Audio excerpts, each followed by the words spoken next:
Hey, hello everyone. So today we are going to start a very new chapter that is chemical reactions and equations. So ये chapter हम बहुत ही जल्दी जल्दी करने की कोशिश करेंगे, लेकिन अंडरस्टैंडिंग आपको पूरी मिलेगी और आपको बहुत ही इजी वे में मैं समझाने की कोशिश करूँगी और होपफुली आपको समझ में भी आएगा. So stay tuned. So before starting the chapter, let us go through this quote that says, "Facts are not science as a dictionary is not literature." जैसे कि डिक्शनरी पढ़ के हम नहीं कह सकते कि हमें लिटरेचर पूरी आ गई. कोई भी लैंग्वेज को जानने के लिए हम ये नहीं कह सकते कि हम उसे डिक्शनरी पढ़ ली तो हमें उससे लैंग्वेज को आ जाएगी. तो अगर हमें कुछ फैक्ट्स पता हैं, राइट, अगर हमें कोई भी फैक्ट्स पता है तो हम ये नहीं कह सकते कि ये इक्विवेलेंट टू साइंस है, कि हमें साइंस आ गई है, क्योंकि science is beyond facts, right. So let us get started to know what is science. So first of all, जो फर्स्ट पेज में दिया गया है, फिजिकल एंड केमिकल चेंजेस, जो जिसके बारे में हम पढ़ चुके हैं पहले नाइन्थ में. ओके, उसके बारे में दिया गया है कि फिजिकल चेंजेस और केमिकल चेंजेस ऑफ मैटर ये क्या होता है. ठीक है, हम पढ़ चुके हैं ऑलरेडी. तो ये सब चीज़ें, मिल्क जो समर में क्या हो जाता है, रूम टेम्परेचर पे रख दिया हमने, बाहर रख दिया, फ्रिज में नहीं रखा है, उसके साथ क्या होगा, अगर आयरन तवा या पैन, कोई भी आयरन की चीज़ें हो सकती है, अगर हमने ह्यूमिड एटमॉस्फेयर में रख दिया तो क्या होगा. ठीक है, कुछ उसमें चेंजेस आएंगे. मिल्क में भी चेंजेस आ जाते हैं. ग्रेप्स फर्मेंट हो जाता है, राइट. क्या हो जाता है, ग्रेप्स में चेंजेस आ जाते हैं, फ्रूट्स पक जाते हैं, राइट. फूड क्या हो जाता है, कुक हो जाता है. ये सब क्या है, ये कुछ चेंजेस हैं, उनके बारे में हम इस चैप्टर में पढ़ने वाले हैं कि ये चेंजेस एक्चुअली में हैं क्या. ठीक है, food gets digested in our body और हम रिस्पायर, ये एक्चुअली क्या है, these all are chemical reactions that takes place around us. ये क्या है, general day to day life में हमारे ये चेंजेस होते रहते हैं, राइट. सो फिजिकल मेन चीज़ हमें है कि हम रिकॉल कर लेते हैं कि फिजिकल चेंज और केमिकल चेंज क्या है. तो एक बहुत ही छोटा सा और मज़ेदार सा एग्जांपल है जो मैं लेना चाहूँगी. फिजिकल चेंज जो बर्निंग ऑफ कैंडल में होता है. ठीक है, इसमें क्या होता है, जो बर्निंग ऑफ कैंडल है उसमें फिजिकल चेंज और केमिकल चेंज दोनों होता है. तो हम अगर बर्निंग ऑफ कैंडल को समझ लें तो हमें समझ में आ जाएगा कि केमिकल और फिजिकल चेंज क्या होता है.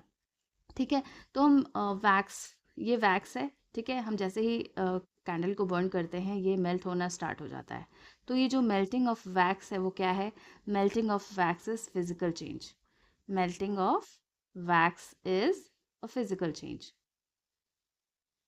ठीक है, और केमिकल चेंज क्या है, ये विक जल रहा है, राइट, और ये क्या कर रहा है, जो भी चीज़ जलती है, ठीक है, उसमें क्या होता है, नई चीज़ें फॉर्म होती हैं. ठीक है, जब भी किसी भी चीज़ की बर्निंग होती है तो उसमें नया चीज़, नया प्रोडक्ट फॉर्म होता है, तो उसको क्या बोलेंगे, उसको केमिकल चेंज बोलेंगे. तो बर्निंग ऑफ कैंडल क्या हो गया, burning of wick of candle is a chemical change.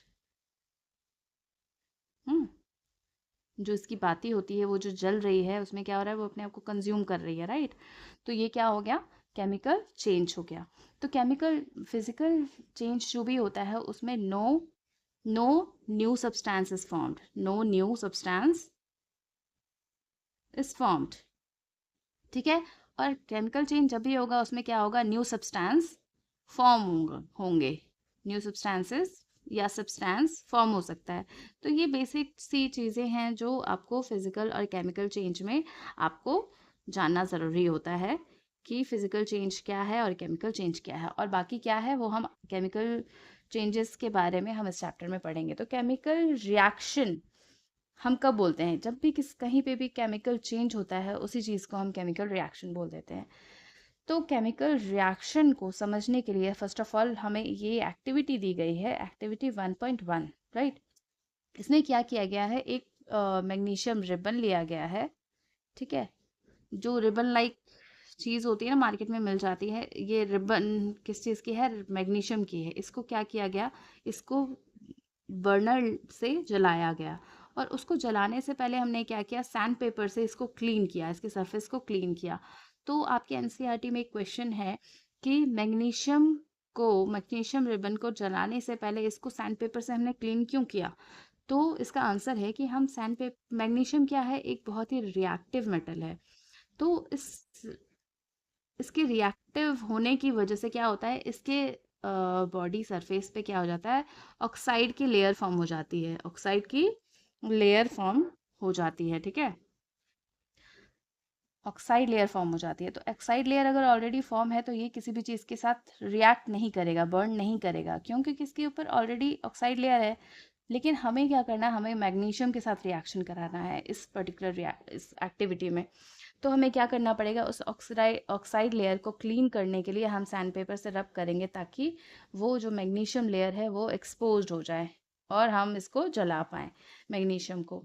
तो हम इसको क्लीन किया हमने, उसके बाद हमने बर्न करना स्टार्ट किया। तो बर्न जैसे ही करेंगे तो यहाँ डार्जलिंग फ्लेम के साथ ये बर्न होगा, और यहाँ पे क्या होगा, यहाँ पे आप देख रहे हो ऐश यहाँ कलेक्ट कर लिया गया है वॉच ग्लास में।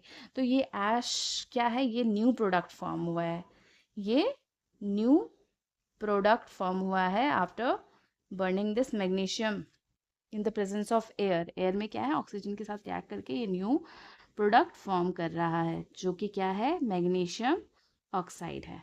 Okay, burning of magnesium ribbon in air and collection of magnesium oxide in watch glass. तो ये एक्टिविटीज़ भी बहुत इंपॉर्टेंट है, इससे भी क्वेश्चंस बनते हैं आपके एग्जाम में, इसलिए ये एक्टिविटीज़ को भी करना बहुत ज़रूरी है, राइट। सो इसमें क्या किया हमने, बर्न किया, डार्जलिंग वाइट फ्लेम प्रोड्यूस हुआ, ठीक है। और ये इसमें एक नया प्रोडक्ट बन गया वाइट पाउडर के फॉर्म में, जो क्या है, मैग्नीशियम ऑक्साइड है। ओके, और ये कैसे फॉर्म हुआ है, मैग्नीशियम का ऑक्सीजन जो कि एयर में प्रेजेंट है उसके रिएक्शन से हुआ है। फिर है एक्टिविटी 2।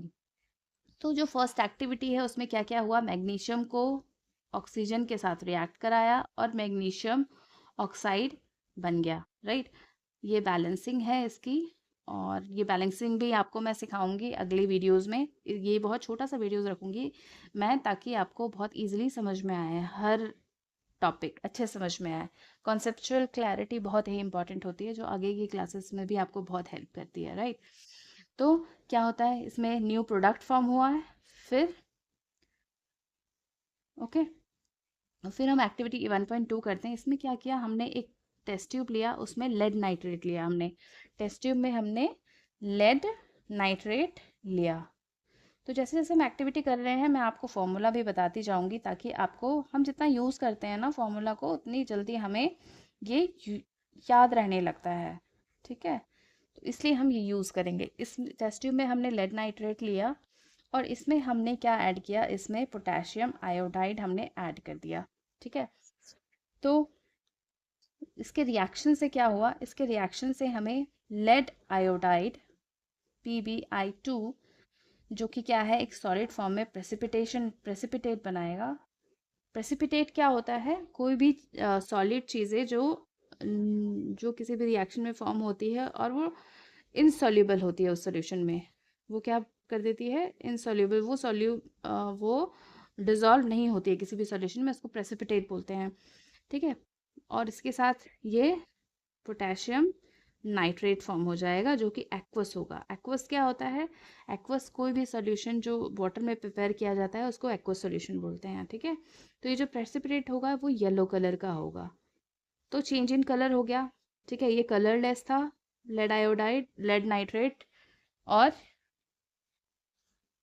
ये येलो कलर का लेड आयोडाइड बना देता है, ठीक है। फिर 1.3 है एक्टिविटी। इसमें हमने क्या किया, एक कॉनिकल फ्लास्क लिया। इस एक्टिविटी में देख रहे हो आप, कॉनिकल फ्लास्क है ये, या फिर टेस्ट ट्यूब भी ले सकते हो आप। और इसमें डाइल्यूट हाइड्रोक्लोरिक एसिड का फॉर्मूला है HCl, या फिर आप सल्फ्यूरिक एसिड भी ले सकते हो, डाइल्यूट सल्फ्यूरिक एसिड, इसका फॉर्मूला है H2SO4, राइट। और ये एसिड है तो इनको बहुत ही केयरफुली हैंडल करना है, ठीक है। Do you observe anything? और इसमें क्या करेंगे हम, पहले तो हमने जिंक ग्रैन्योल लिया और उसमें फिर डाइल्यूट सल्फ्यूरिक एसिड ऐड कर दिया। तो हम क्या करेंगे, हम यहाँ पे देखेंगे कि एक फिश टाइप का, जैसे कि आपने कोल्ड ड्रिंक डाली होगी कभी ग्लास में, तो इस टाइप के बबल्स फॉर्म होते हुए आपको नज़र आए होंगे, राइट। तो ये बबल्स क्या है, ये हाइड्रोजन गैस है। तो इसमें क्या हो रहा है, इसमें भी एक न्यू प्रोडक्ट फॉर्म हो रहा है, वो क्या हो रहा है, गैस ये यहाँ फॉर्म हो रही है, राइट, इन जिंक के और डाइल्यूट सल्फ्यूरिक के रिएक्शन से। तो जब भी किसी भी रिएक्शन में ये चीज़ें होंगी, जैसे कि चेंज इन स्टेट, जैसे सॉलिड से लिक्विड बन गया या लिक्विड से सॉलिड बन गया, राइट, कोई भी चेंज इन स्टेट अगर होता है तो हम कहेंगे कि ये केमिकल रिएक्शन है, राइट। चेंज इन कलर है, जैसे कि ये लेड नाइट्रेट के केस में हुआ और पोटेशियम आयोडाइड का जो रिएक्शन हमने कराया और येलो कलर का प्रेसिपिटेट फॉर्म हुआ है, उसमें क्या हुआ है, उसमें चेंज इन कलर हुआ है, राइट। फिर थर्ड चीज़ है रिवॉल्यूशन ऑफ अ गैस, जैसे कि इस इस एक्सपेरिमेंट में, इस एक्टिविटी में हमारा हाइड्रोजन गैस निकला था, उसमें ही वैसे ही। तो ये सारी चीज़ें क्या है, ये केमिकल रिएक्शन की निशानी है कि अगर ये सारी चीज़ें हो रही हैं किसी भी रिएक्शन में तो हम कहेंगे कि ये केमिकल रिएक्शन हो रहा है। फिर चेंज इन टेम्परेचर, इस फ्लास्क को जब ये रिएक्शन हो जाएगा, इस फ्लास्क को जब आप टच करोगे तो आप देखोगे कि ये थोड़ा सा आपको गर्म महसूस होगा, राइट। तो चेंज इन टेम्परेचर भी है। तो हमारे आसपास, जैसे कि हमने चैप्टर के स्टार्टिंग में ही देखा था कि बहुत सारी चेंजेस होती रहती हैं हमारे आसपास, ठीक है, ये सारी चीज़ें देखी थी हमने। ये सारे क्या है, केमिकल रिएक्शन है। और हम बहुत सारे केमिकल रिएक्शन जो जिनके टाइप्स होते हैं उनका सिंबॉलिक रिप्रेजेंटेशन के बारे में इस चैप्टर में हम पढ़ने वाले हैं, जो कि मैं आपको नेक्स्ट वीडियो में कवर करवाऊंगी, ठीक है। सो होपफुली आपको ये बहुत इजीली समझ में आया होगा। बहुत ही इजी सा टॉपिक है, अगर आप पढ़ते हो, रेगुलरली पढ़ते हो, तो आपको बहुत ही फ़ायदा होगा और आपको समझ में भी आएगा, कॉन्सेप्चुअल क्लैरिटी होती है तो आगे की क्लासेस में हमें ईजी रहता है, ठीक है। Hopefully you have understood this. Thank you so much.